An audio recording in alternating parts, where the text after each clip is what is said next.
আজকে আমাদের লাইফের ভিতরে বিভিন্ন সমস্যা, অনেক সমস্যায় আমরা ভুগতেছি। বিশেষ করে বিয়ে শাদীর পরে দেখবেন সম্পর্কর ভিতরে, আমাদের সম্পর্কর ভিতরে, বিশেষ করে স্বামী স্ত্রীর সম্পর্কের ভিতরে একটা ফাটল সৃষ্টি হয়। এই ফাটল সৃষ্টি হওয়ার কারণ কি? ফাটল সৃষ্টি হওয়ার কারণ আজকে অধিকাংশ সম্পর্কের ভিতরে ফাটল সৃষ্টি হয় এই কারণেই যে বিয়ে শাদী করলো, অনেক সুন্দর একটা মেয়েকে দেখে বিয়ে করলো, তার পছন্দ, পরিবারের পছন্দ দেখেই যখন বিয়ে করলো, বিয়ের 1 বছর 2 বছর 3 বছর যাওয়ার পরে সেই মেয়েকে আর ভালো লাগে না। তার স্ত্রী যদি তার সামনে আসে, সেই স্ত্রীকে মহব্বতের সহিত আর দেখতে পারে না। তার স্ত্রীর সঙ্গে, তার স্ত্রী যখন তাকে যখন রাত্রেবেলায় ডাকে, তখন সে বলে, আমি অফিস করে এসেছি, আমি অনেক ক্লান্ত, আমার থেকে দূরে সরে যাও, এখন আমি পারবো না, এখন আমার ঘুম আসতেছে। নানান ভাবে তার স্ত্রীকে অজুহাত দেখে স্ত্রীর থেকে দূরে সরে যায়। আমরা পুরুষরা, অনেক পুরুষ এমন আছে। এর কারণটা কি? এই সম্পর্কের ভিতরে আমাদের দূরত্ব হচ্ছে কেন? বর্তমান সমাজের ভিতরে অনেক অংশ পুরুষের ভিতরে দেখবেন সংসার করতেছে, কিন্তু স্বামী স্ত্রীর ভিতরে তেমন মিল মহব্বত নাই। এখন এই বিয়ে করেছে, ছাড়তেও পারতেছে না, সন্তানাদি হয়েছে, যার ফলে কিন্তু ছাড়তেও পারতেছে না, কিন্তু মধুর সম্পর্ক নাই। অথচ স্বামী স্ত্রীর সম্পর্কটা কেমন হওয়া দরকার? স্বামী স্ত্রীর সম্পর্কটা হচ্ছে দিন রাতের মতো। দিন যেমন রাতকে ছাড়া চলে না, রাত যেমন দিনকে ছাড়া চলে না, ঠিক এরকম স্বামী স্ত্রীকে ছাড়া চলতে পারবে না, স্ত্রী স্বামীকেও ছাড়া চলতে পারবে না। এরকম হওয়া দরকার, এরকম হতে হবে।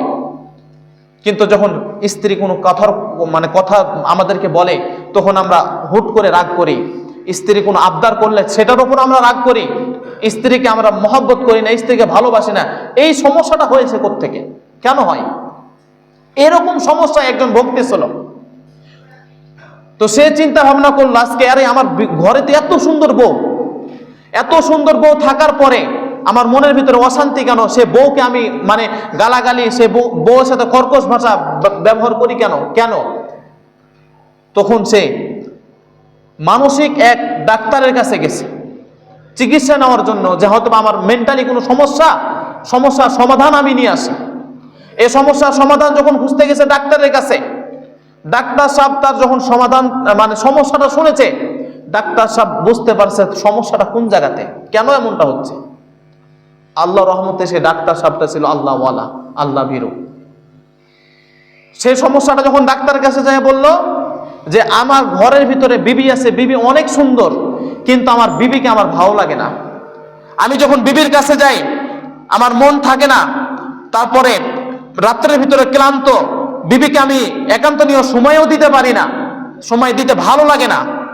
এই কথা যখন ডাক্তার সাহেবকে যে বলল, তখন ডাক্তার সাহেব বলতেছে যে আমি আপনার এই সমস্যার সমাধান করে দিতে পারবো, তবে শর্ত হলো আমি যে ফর্মুলা আপনাকে দিব, সেই ফর্মুলাটা পঙ্খানুরূপে আদায় করতে হবে।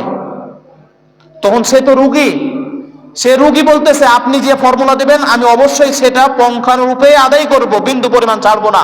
কারণ যে রুগী হয়, ডাক্তার সাহেব যদি কোনো ওষুধ লিখে দেয়, সেই ওষুধটাকে কষ্ট করে হলেও আমরা তার সেভাবে কি করি, কষ্ট করে হলেও আমরা সে ওষুধ খাই। কেন? ভালো হওয়ার জন্য। কিন্তু সে ভালো হতে চাইতেছে।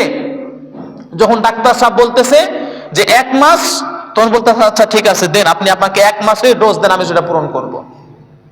তখন সে ডাক্তার সাহেব বলতেছে, সুন্দরভাবে তাকে প্রেসক্রিপশন লিখে দেয় নাই, তাকে না লিখে দিয়ে, আর সেই ডাক্তার সাহেব বলতেছে কুল্লিল মুমিনিনা ইয়াগুদ্দু মিন আবসারিহিম ওয়া ইয়াহফাযু ফুরুজাহুম। ওই ডাক্তার সাহেব তাকে সুন্দরভাবে একটা কোরআন আয়াতের কারিমে শুনিয়ে দিলেন। ওই ডাক্তার সাহেব বলতেছে, হে যুবক তুমি শোনো, আল্লাহ রাসূল সাল্লাল্লাহু আলাইহি ওয়াসাল্লামকে আল্লাহ পাক রব্বুল আলামিন নির্দেশ দিয়েছেন যে তোমরা তোমাদের লজ্জা স্থানকে এবং তোমাদের নজরকে হেফাজত করো। যদি তোমরা তোমাদের লজ্জা স্থান এবং নজরকে হেফাজত করো, তাহলে তোমাদের এটাই হবে তোমাদের মুক্তির পথ, এটাই হবে তোমাদের মুক্তির পথ। তো রুগী মিলাইতে পারতেছে না, আয়াতের সাথে রুগী আর মিলাইতে পারে না। তখন বলতেছে তুমি আমার কাছে এসেছো, আমি তোমাকে 1 মাসের টিপস দিতেছি। আমি 1 মাস তোমাকে যেইভাবে বলবো তুমি সেইভাবে চলবা। 1 মাস পরে যদি তুমি আসবা, যদি তোমার রোগ ভালো না হয়, যদি ভালো না লাগে, তখন তুমি আবারও আগের জীবনে তুমি ফিরে যেও। তখন যখন সেই ব্যক্তি ভালো হতে চাইতেছে, তখন সে আসলো, আসার পরে তখন বলতেছে তাহলে এখন আমি কিভাবে চলবো?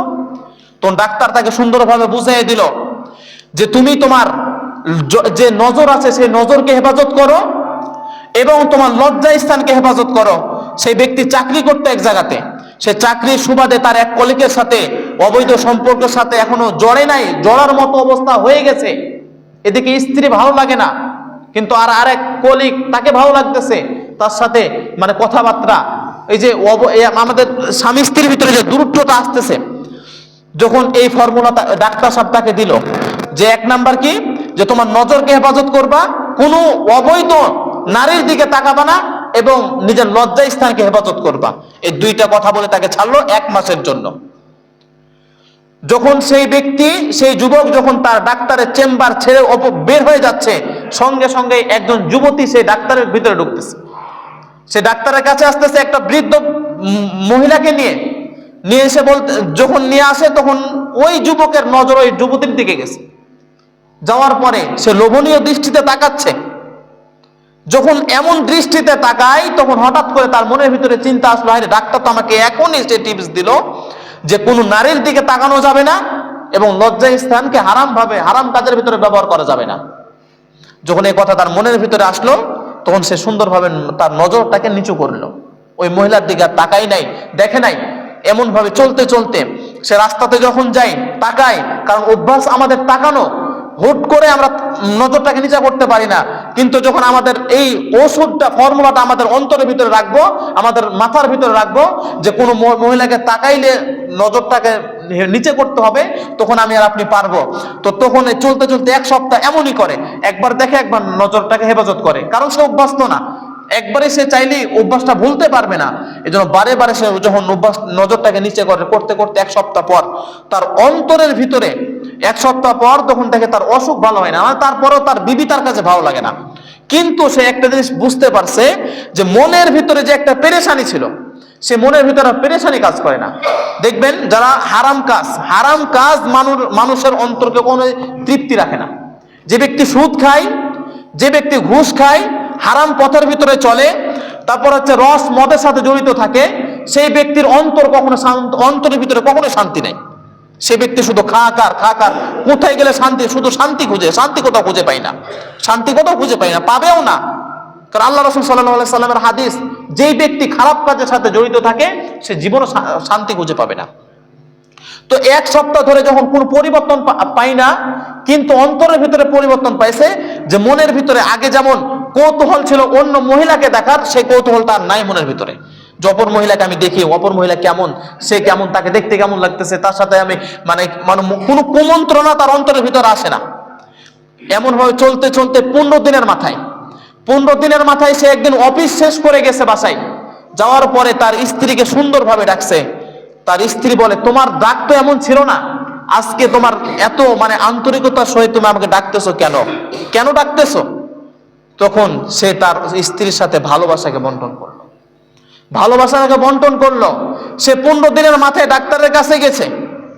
ডাক্তারের কাছে যাওয়ার পরে বলতেছে যে আজকে আমি বুঝতে পারছি যে আপনি আমাকে যে 2টা কথা বলেছিলেন, কোরআনের আয়াত দ্বারা যে 2টা কথা বলেছিলেন, সেই 2টা কথা আমি পালন করার কারণে আজকে আমার স্ত্রীকেও আমার ভালো লাগে। আলহামদুলিল্লাহ, আমার স্ত্রীকে আমার ভালো লাগে। তখন সেই ডাক্তার বলতেছে যে তুমি 15 দিন মাত্র 15 দিন তুমি খাইছো, বা মানে সে অনুযায়ী চলেছো, তোমাকে এই 1 মাসই চলতে হবে, অন্যথায় তুমি আবারও ওই পথের ভিতরেই আসবা। ডোজ যদি কোনো ব্যক্তি মানে পূরণ না করে, তাহলে কি সেই ব্যক্তির পরিপূর্ণভাবে সুস্থ হয়? আবারও সেই রোগ হওয়ার আশঙ্কা থাকে না আমাদের? ঠিক অনুরূপ ভাবে ডাক্তার সাহেব বলতেছে, ঠিক অনুরূপ ভাবে তুমি 30 দিনই এইভাবে চলো। যখন সেই ব্যক্তি 30 দিন এইভাবে চলতে সে তার অন্তরের ভিতরে এমন একটা মানে আল্লাহ ভীরুতা আসলো, সেই ব্যক্তি কোনো মানে অবৈধ মহিলার দিকে তাকায় না। সেই ব্যক্তি তার লজ্জা স্থানকে অন্য কোথাও ব্যবহার করে না, হারাম পথের ভিতরে ব্যবহার করে না। তখন সেই সেই সেই ব্যক্তির সংসারের ভিতরে অনেক সুখ শান্তি এবং ভালোবাসা এসেছে। তো এই যে সে ব্যক্তি আত্মটাকে শুদ্ধ করতে পারছে, তার আত্মর ভিতরে যে অন্য মহিলার ভিতরে যে মানে একটা চাহিদা আশা আকাঙ্ক্ষা ছিল, সে আশা আকাঙ্ক্ষাকে বিলুপ্ত করতে পারছে, যার ফলের ভিতরে তার স্ত্রীও তাকে এখন ভালো লাগে। আজকে আমাদের অনেক যুবক এমন আছে, বিয়ে শাদী করার পরে তার স্ত্রীকে ভালো লাগে না 1-2 বছর যাওয়ার পরে। না যাওয়ার কারণ হলো একটাই, এই দুইটা কারণ, যে আমরা অপর মহিলার প্রতি আসক্ত, অপর মহিলাকে দেখলে আমাদের ভালো লাগে, এবং আমাদের লজ্জা স্থানকে হারাম কাজের ভিতরে ব্যবহার করতে আমরা বিন্দু পরিমাণ চিন্তা ভাবনা করি না। যদি কোনো ব্যক্তি আল্লাহ তাআলাকে রাজি খুশি করার জন্য এই দুইটা কাজ করতে পারবে, নজর এবং লজ্জা স্থানকে হেফাজত করতে পারবে, তাহলে সেই ব্যক্তির সাংসারিক জীবনটা দেখবেন সুখীময় সংসার হবে, সুখীময় সংসার হবে। আপনার সংসারের ভিতরে যদি টাকা পয়সার অভাব থাকে, তারপরেও মানে ওই সংসারটা সুখীময় হবে। কারণ মেয়ে মানুষেরা বেশি কিছু চাই না, আপনি যদি তাকে কিছু নুন ভাত খাবার দেন, সে তাতেই সন্তুষ্ট থাকবে, আর সাথে যদি পর্যাপ্ত পরিমাণ ভালোবাসা রাখেন। কিন্তু আজকে আমরা আমাদের স্ত্রীর প্রতি ভালোবাসা থাকে না, স্ত্রীর প্রতি আমাদের ভালোবাসা নাই। আমাদের স্ত্রীর প্রতি পরিপূর্ণ ভালোবাসা রাখতে হবে, সে যেমনই হোক না কেন। কারণ একজন মহিলা, সে রূপের জন্য আমরা যে দেখি, রূপ কিন্তু সারা জীবনের জন্য না, কিন্তু চরিত্র এটা সারা জীবনের জন্য। যদি আমার স্ত্রী যদি দেখতে ভালো না হয়, কিন্তু তার রূপে সে গুণান্বিত, সে রূপ দিয়ে আমি যখন বৃদ্ধর দিকে যাব, সে গুণটা আমার কাজে লাগবে, রূপ কাজে লাগবে না। এবার এই জন্য স্ত্রী যেমন হোক, তার গুণটাকে আমরা দেখব এবং স্ত্রীকে মহব্বত করব, এবং আমাদের অন্তর থেকে অপর মহিলার যে লোভ লালসা আছে, সেই লোভ লালসাটাকে আমরা সরাই ফেলবো।